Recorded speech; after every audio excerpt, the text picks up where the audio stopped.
So I was wondering if you could give a definition to a few things. Like we use the word prosperity. What does that mean? Prosperity from our perspective. We may give you a definition from our perspective and from human perspective, because in some cases we are not seeing it quite the same way. Prosperity from our point of view is the sum total of what all have launched into the vortex.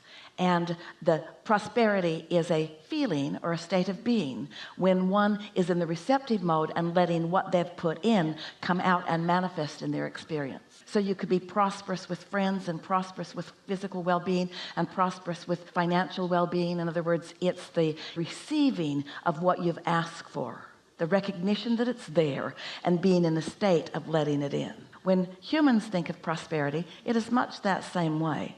But often, so many humans use the word prosperity when they're standing outside of it. Most people have a feeling of envy about the subject of prosperity. So instead of actually feeling the well-being of prosperity, which is the letting it in the moment and letting it continue to expand and show itself to you more and more, is a feeling of being on the outside of it. And so there's the feeling of prosperity where you just want to yodel down the canyon, and there's the feeling of prosperity where you just kind of wish you could get some of it out of their clutches because they've got more than their fair share. I love it. So it's perspective. It's like your feeling or what you're looking at. You could say everything. That's those two clumps we were talking about. There's the being tuned in, tapped in, turned on. There's under the influence of source perspective, and then there's under the influence of something else. You're going to receive sometime on this cruise something that Esther has had printed for you. Let the cat out of the bag. You can look forward to it. She thought about making it a bumper sticker, but she didn't think you should drive around with a bumper sticker on your car that says under the influence.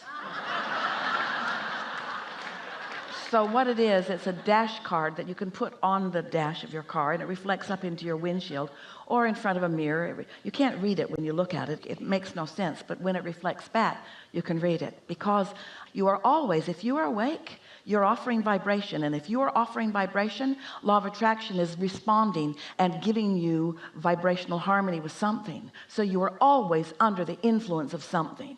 And so when you care about being satisfied, then you care about what you're under the influence of. And so these definitions that you're asking for could be, what's the definition when I'm under the influence, and what's the definition when I'm not under the influence? Yep.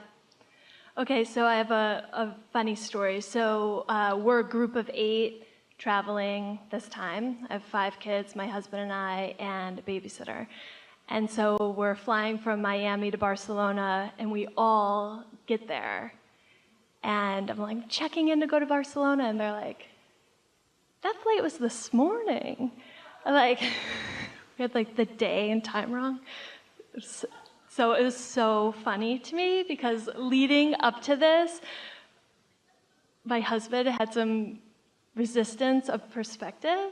So we get to the hotel, and so we have to buy same-day tickets for 8 people to Barcelona. So we find it lines up perfectly. We're on this new airline. We're like, ooh, this is kind of weird. Like, it wasn't $2,000 a person. It's the same day. We're all in the same row. Okay, here we go. So we get to the airport, and we get on the airplane, and I start looking around, and everybody is like staring at me that I'm crazy, because I'm like, oh my gosh, the plane is beautiful. Oh my gosh, it's like clean, and there's space in the seats. And anyways, it worked out great. We got here, and the story makes me smile, because I'm like, oh my gosh, we're so prosperous. We bought 16 tickets to Barcelona.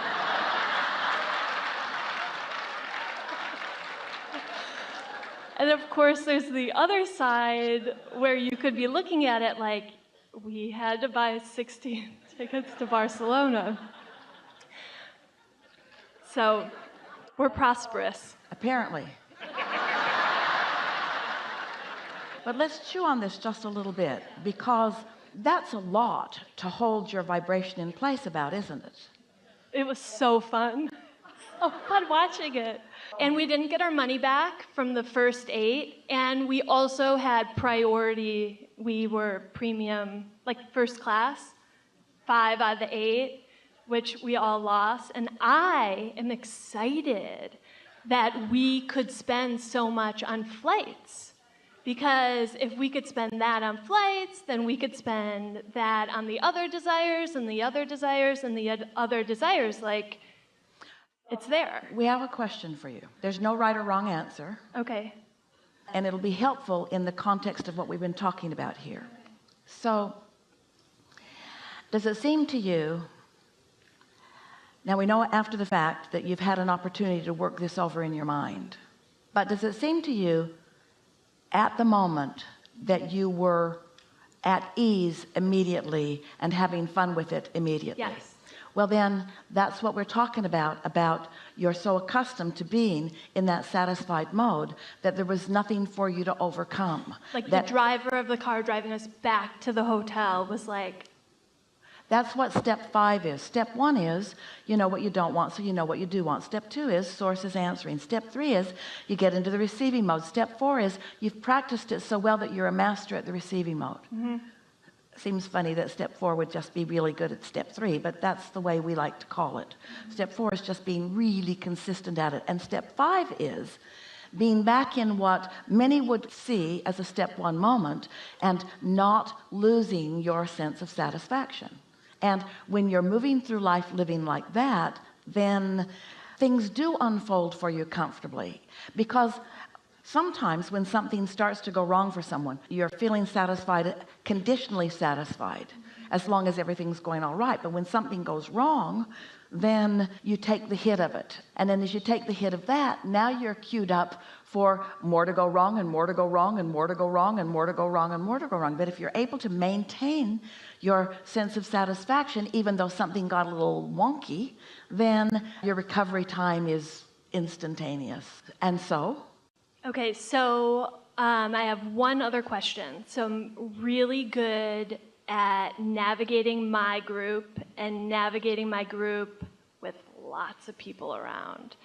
So I sense, it's almost like an archetype, but I'd like some clarity about this. Like, we arrive and we're going to be getting on the ship. Here's an example.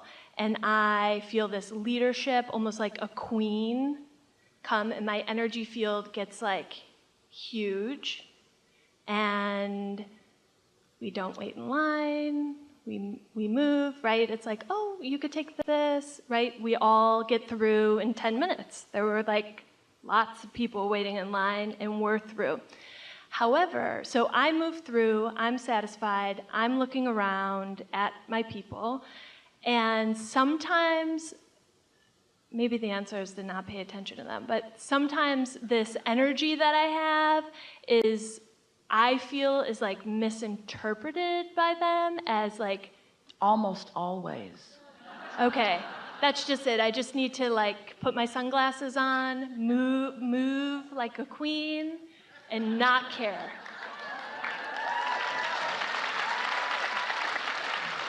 Because that looking for mutuality with something else makes you under the influence of them. That's what we're talking about. Are you under the influence of source energy? Because that's what that feels like. It feels like clarity. It feels like when to move. Esther talks about how she really enjoys moving around the planet by herself, because when she has an impulse and follows it, then the timing is really, really nice. But if she has to round up uncooperative humans who balk or hesitate or move differently, now what we would like her to understand, your feeling of empowerment, you've even assigned yourself a title that they better obey, is helpful in the sense that you just don't want to get caught up in whatever's going on with them, which requires a lot of focus, because most of you are accustomed to Offering most of your vibration in response to what you're observing. And so the more that is happening around you, the more likely it is that you would observe something that is of a vibrational nature that would introduce resistance into your equation, so that you're not tuned in, tapped in, turned on, and then you are as confused as the group that you are roaming the planet with. Yeah, so I'm not confused. We're moving through, but there's that like little, I like it to be smooth. So there's a little bit. When you think about it, these people who you care about, you love them, you've put what you care about them into your vortex too. So in a way, actually in a pretty substantial way, those whom you love are in your vortex, but you still cannot create in their reality. This is the fun of interacting with so many others. It's the finding your way. It's the maintaining your vibration anyway. Being tuned in, tapped in, turned on, so that you know what to do. You know what's next, even if there are those who are confused around you. And most of all, under those conditions, if you're tuned in, you have less of a knee-jerk response, less of a bumpy ride. But in the moment that you begin or continue to care about their response to you, now it's not pure anymore. Now you're trying to see yourself through their eyes instead of seeing them through the eyes of Source. Here's the big part. Source sees them as perfect, no matter how dysfunctional they are. But when you see their dysfunction, you separate from Source and blame them.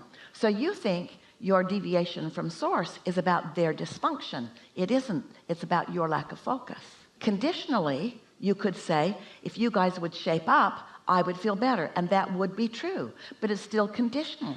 And then you have no power because they're fickle. They're going to behave the way they're going to behave. You don't want to be under the control of how somebody else is behaving, because you can get really good at focusing just where you want to focus, but sometimes you can find yourself living a sort of isolated life, because when they misbehave, if you feel bad, then you have to take more control about their behavior.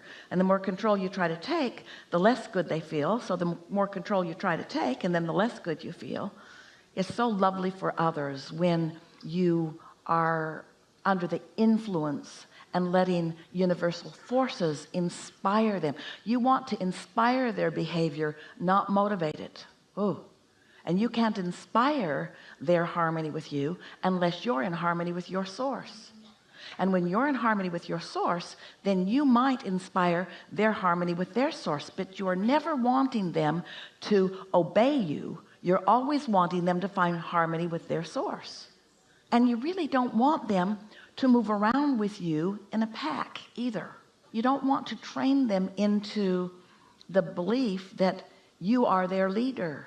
Right, only when we're going through security.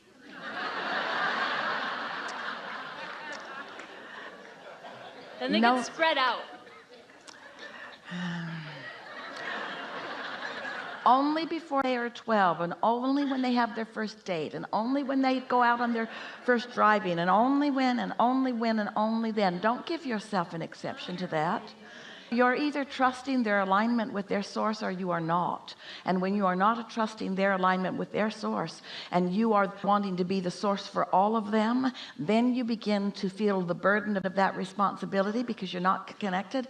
And then you begin to resent. They're not complying with it, and off you go, you say. Oh my gosh, it's so good. Like, all I wanted them to do is admire me. Walking through all of these people with ease. Yeah, this was so satisfying. Thank you so much. So good. Thank you.